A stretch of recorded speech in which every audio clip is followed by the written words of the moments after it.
Kiranya kasih karunia dan damai sejahtera dari Allah Bapa kita dan dari Tuhan kita Yesus Kristus menyertai Anda. Saya Bob Tivens, Anda sedang mendengarkan Renungan Pagi, edisi Selasa 30 Agustus 2022. Dan kita melanjutkan pembacaan Yosua, dan kesempatan ini kita akan merenungkan sejarah Israel Yosua 3, di mana hari itulah Israel menyeberang Sungai Yordan. Kita berdoa. Kami akan belajar sejarah perjalanan Israel berjalan bersama dengan Tuhan. Kami mohon agar Tuhan menerangi hati kami, supaya kami pun berjalan bersama dengan Tuhan bagi kemuliaan Tuhan. Demi Kristus. Amin. Jadi ceritanya tuh ketika Tuhan, Yosua 1 menegaskan kepada Yosua bahwa kamu menggantikan Musa. Karena Musa sudah selesai tugasnya, akan segera dipanggil pulang. Bahkan sudah dipanggil pulang karena terus di Keluaran 40 ya. Di Keluaran 40 tuh kita lihat setelah kemudian bukan Keluarannya, maksud saya Ulangan 40, ulangan yang terakhir itu kematian Musa ya, Ulangan 34, bukan Keluaran, Ulangan maksud saya. Ulangan 34, ulangan pasal yang terakhir itu ada kematian Musa, dan ketika Musa mati maka Yosua menggantikan. Tuhan menegaskan itu kepada Yosua, dan setelah Tuhan menegaskan, Tuhan bilang kamu harus menguatkan hati. Kamu harus membaca kitab Taurat, merenungkannya siang dan malam, supaya kamu hati-hati bertindak. Jadi Yosua harus menguatkan hatinya, dan itu 3 kali Tuhan bilang, harus menguatkan dan meneguhkan hatimu, jangan kecut, jangan tawar hati. Kamu harus merenungkan firman Tuhan siang dan malam, karena itulah yang akan menjadi pedoman bagimu dalam bahaya yang akan kamu hadapi. Jangan cemas, tapi baca firman, renungkan firman supaya kamu tidak salah melangkah. Dan kemudian setelah Tuhan mengatakan begitu, demikian orang-orang Israel, masyarakat, rakyat Israel, bangsa Israel, itu juga menyampaikan hal yang sama. Jadi Yosua mendapat dukungan dari Tuhan dan dari Israel.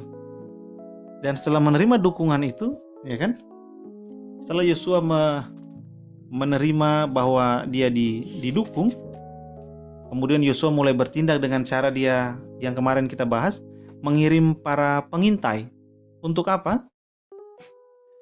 Untuk melihat negeri yang akan mereka duduki, yang akan mereka serang. Nah, itu strategi militer ya. Ada mata-mata yang terlebih dahulu dikirim. Dan mata-mata ini mengalami kesulitan karena kehadiran mereka tampaknya tercium oleh orang-orang Yeriko. Nah, disinilah letaknya Tuhan mengirimkan seorang yang sama sekali tidak diduga, karena kadang begitu. Tuhan mengirimkan orang yang sama sekali tidak diduga untuk menolong kita melakukan kehendak Tuhan, melakukan rencana Tuhan. Dan pada waktu itu Tuhan mengirimkan seorang pelacur. Yang kemarin kita bahas, iman seorang pelacur itu. Karena yang Tuhan lihat itu bukan apa yang manusia lihat, tapi Tuhan menghargai iman, melihat iman.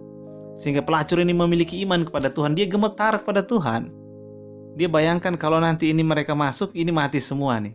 Dan mereka pasti masuk. Kenapa? Mereka punya Tuhan yang hebat. Dan benar saja kan? Jadi itu oleh imannya itu Rahab dan seluruh keluarganya itu selamat. Oleh iman seorang pelacur gitu. Dia menyelamatkan keluarganya.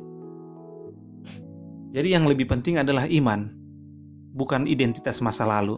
Karena Tuhan bisa mengubah identitas masa lalu menjadi lebih baik, sangat baik bahkan. Ketika kita punya iman kepada Tuhan, Dia akan mengubah kita. Jadi mari beriman pada Tuhan. Nah, dan kesempatan ini kita lihat setelah pengintai itu pulang hasil dari percakapan dengan Rahab, maka mereka mulai mengambil, bukan hanya ambil sikap, mereka sudah mulai mengambil langkah. Apa yang mereka lakukan? Menyeberang Sungai Yordan. Nah, disinilah Tuhan membuktikan apa yang Tuhan katakan kepada Yosua. Sama seperti aku menyertai Musa, demikian aku menyertai engkau. Apa yang Tuhan lakukan untuk membuktikannya? Tuhan membelah, kita pakai istilah yang sama ya. Tuhan membelah sungai Yordan. Dalam hal ini bukan membelah sebetulnya, membuat sungainya kering. Jadi Israel bisa berjalan. Kalau laut kan dibelah kan dua sisi. Kalau sungai kan bukan dua sisi. Dia datang dari satu sisi, mengalir ke sisi yang lain. Jadi dari sisi ini terus kemudian berhenti, kering di daerah sana sudah tidak mengalir, sehingga mereka bisa melalui sungai yang kering itu mereka bisa berjalan. Karena dikatakan waktu itu ketika mereka menyeberang adalah waktu di mana sungainya memang meluap, sehingga mereka tidak bisa berjalan kalau tidak dikeringkan atau mereka harus menunggu. Tapi Yosua tidak menunggu. Yosua, ayo kita jalan. Dan begitu imam mencelupkan kakinya di sungai, maka sungainya menjadi kering. Berhenti arusnya. Berhenti alirannya.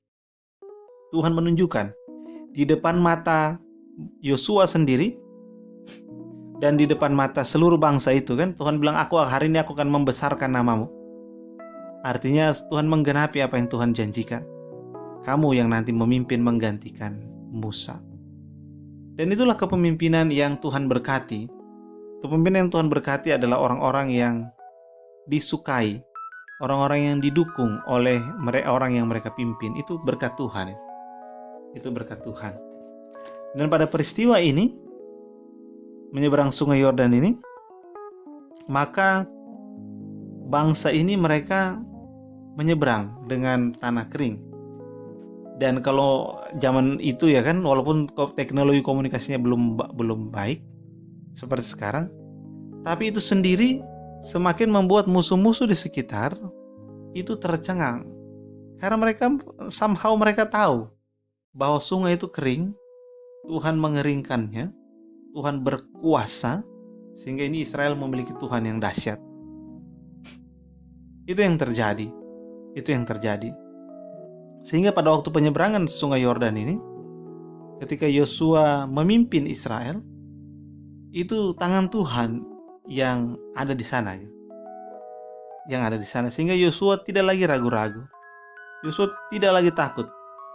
Kalau ini, kalau itu, tidak. Yosua merendahkan dirinya.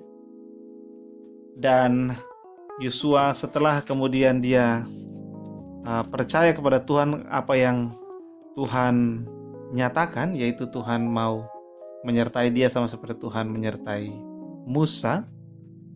Demikian Yosua melakukan persis seperti apa yang Tuhan perintahkan, ya kan? Apa yang Tuhan perintahkan kepadanya, ya kamu pergi dan rebutlah itu. Majulah, jangan ragu-ragu. Ya kan?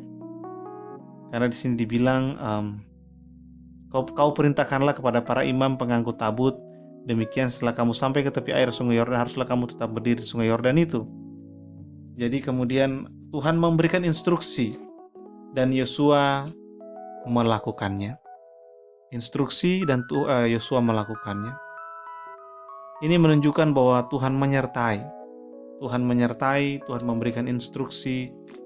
Dan benar saja, mereka akhirnya berhasil menyeberang sungai Yordan, ya kan? Air tidak lagi mengalir ke situ. Nah, ini terjadi sampai seluruh bangsa itu selesai menyeberang sungai Yordan. Tuhan melakukannya dengan tuntas, melakukannya dengan sempurna. Sehingga ini menjadi bukti pertama. Kalau kita mau bilang mungkin bukti kedua juga, karena bukti pertama ada Rahab. Bukti kedua, kepemimpinan Yosua itu kepemimpinan yang diberkati oleh Tuhan. Kepemimpinan Yosua adalah kepemimpinan yang diberkati oleh Tuhan. Sehingga karena hal itu, maka mari kita merenungkan bahwa apa yang Tuhan janjikan pada Yosua, itu yang Tuhan buktikan padanya. Dan bukan hanya padanya, Tuhan membuktikan kepada Yosua melalui semua orang yang lain, sehingga orang-orang juga melihat hal yang sama. Oh, Musa dulu membelah laut, Yosua sekarang mengeringkan sungai. Ini berarti sama ini. sehingga mereka semakin percaya pada Yosua. Itu yang Tuhan lakukan dalam hidup Yosua, dan demikian Tuhan lakukan dalam hidup kita. Tuhan akan menolong kita untuk melakukan apa yang Dia kehendaki. Asal kita bagaimana mau mendengarkan Dia, merendahkan diri, melakukan seperti yang Ia katakan dalam firman, sehingga Dia akan membuat kita berhasil dalam segala jalan-jalan kita, sehingga Tuhan dimuliakan di dalam kita. Kira-kira begitu renungan kita pada kesempatan saat ini. Mari kita berdoa. Terima kasih ya Tuhan untuk renungan kami pada edisi renungan pagi di hari Selasa 30 Agustus 2022. Kiranya Tuhan menolong kami untuk kami dapat bersandar penuh kepada Tuhan dalam seluruh hidup kami, sehingga hidup kami menghasilkan buah. Hidup kami adalah hidup yang memuliakan Tuhan. Terpujilah Engkau, demi Kristus kami berdoa. Amin. Sejahtera dari Allah Bapa kita dan kasih karunia darinya menyertai Anda dan orang-orang yang Anda kasihi.